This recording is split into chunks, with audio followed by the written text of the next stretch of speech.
शनिकुंड केड़ा कुंड है? शनिकुंड। कोकला मन कोकला बन अच्छा अच्छा कोकिला बंदा कोकिला बंदा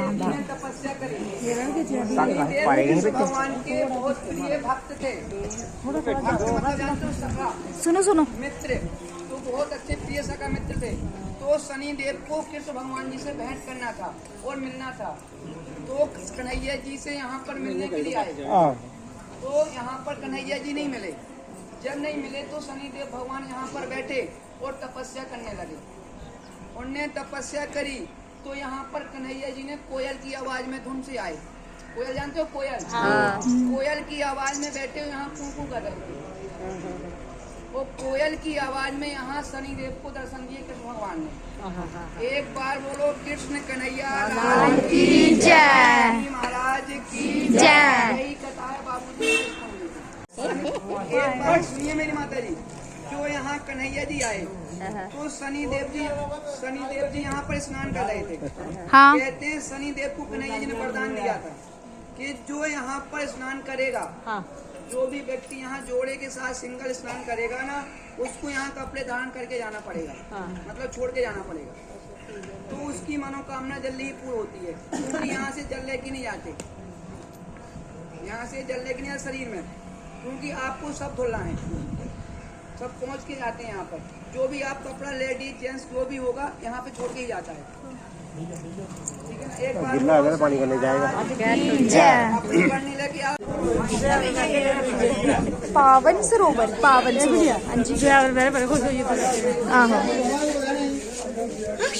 वो सारे बैठा है पीछे पावन सरोवर कख नहीं हुंदा सरोवर।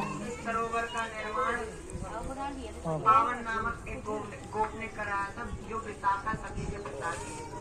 भगवान कृष्ण इस सरोवर में अपनी गैयाओं को जल पिलाया करते थे, नहलाया करते थे। इस सरोवर की मान्यता है और अक्षय तृतीया के दिन ब्रजवासी लोग इस सरोवर में स्नान करते हैं, क्योंकि इस सरोवर में स्नान करने से पूर्व जन्म के पाप और इस जन्म के पाप धुल जाते हैं। क्योंकि इस सरोवर में स्वयं प्रयागराज स्नान करने के लिए आते हैं अक्षय तृतीया के दिन। एक बार नंद बाबा इसमें स्नान कर रहे थे तो एक बड़ा ही पुरुष आया।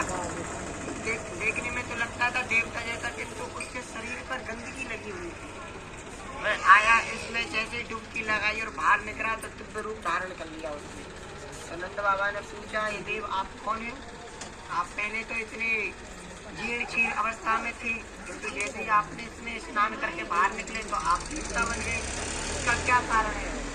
तब प्रयागराज इलाहाबाद से बोलते, प्रयागराज ने कहा, बाबा मैं कोई और नहीं, मैं तीर्थों का राजा प्रयागराज।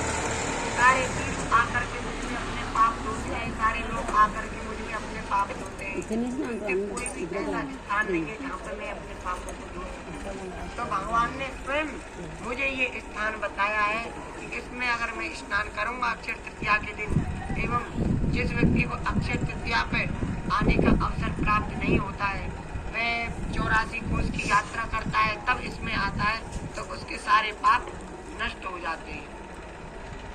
भगवान ने इसकी महत्वता क्यों बताई है कि इसमें सारे पाप क्यों नष्ट हो जाते हैं? क्योंकि इसमें गैया स्नान करती है और जहाँ पे गाय होती है वहाँ 33 करोड़ देवता होते हैं। करोड़ का मतलब कोट, क्षमा करना, करोड़ मुझसे नहीं है। कोट के दो अर्थ होते हैं। कोट माने प्रकार होता है, करोड़ नहीं होते। 33 कोटि देवता है प्रकार के। 12 सूर्य तो 9 मरुत्तर, ऐसे करके मुझे 33 देवता बनते मैं भूल चुका हूँ। तो गाय, जिस जगह गाय होती है उस जगह पवित्रता होती है। अगर भगवान को जब नजर लग गई थी तो ठाकुर जी रोया करे। भगवान जब छोटे थे तो वे रोते थे, तो मैया यशोदा उनको झुंझुना नहीं देती थी, रोते थे, ताली बजा के नहीं हंसाती थी। मैया यशोदा ठाकुर जी को गोदी में उठा करके लाती थी और गौशाला में ले जाती थी और गाय की पूंछ का झारा लगाती थी और ठाकुर जी चुप हो जाते थे।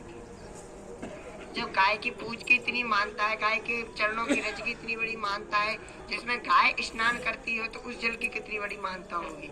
पावन सरोवर का आचमन करने से, स्नान करने से पूर्व जन्म के और इस जन्म के सभी पाप नष्ट हो जाते हैं।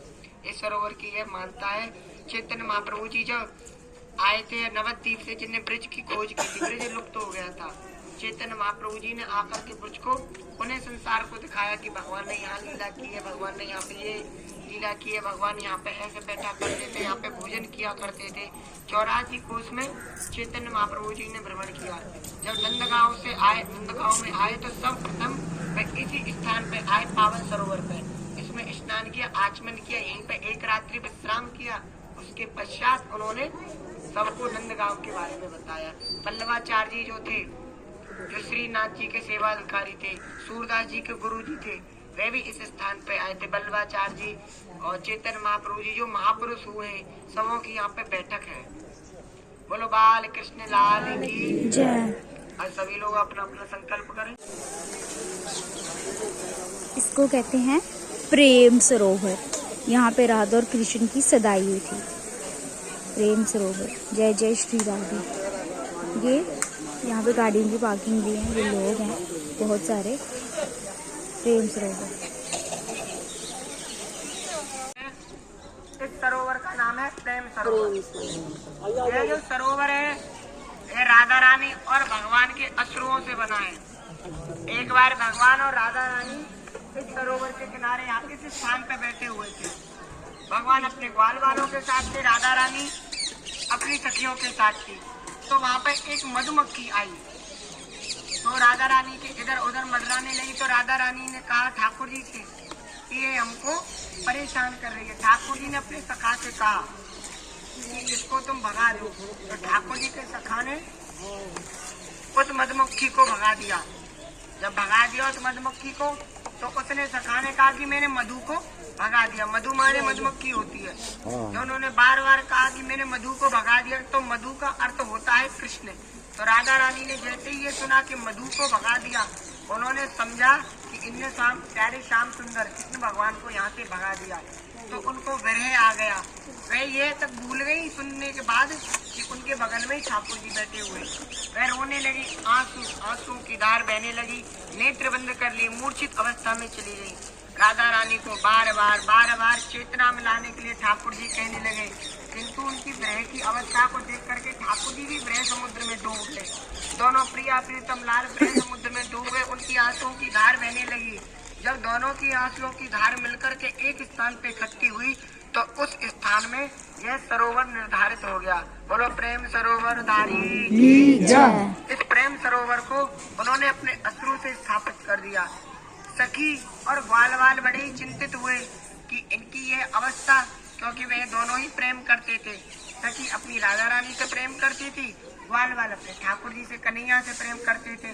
जो सखियां थी वह कृष्ण कृष्ण पुकारने लगी, और जो ग्वालवाल थे वह राधा राधा पुकारने लगे। जब बार बार ऐसे शब्दों को जोर जोर से लेने लगे राधा कृष्ण के, कि दोनों की मूर्छा समाप्त हुई। दोनों ने प्रेम से इस सरोवर के किनारे एक दूसरे को गले लगाया, और उनकी आंखों के धार से यह सरोवर बना। इसलिए इस सरोवर का नाम है प्रेम सरोवर। बोलो प्रेम बिहारी भगवान की जय। और सभी लोग बरनी करें। पंडित जी हो रही है 3 बार करके। आपको बोलना है ऐसा कोई नहीं करेगा।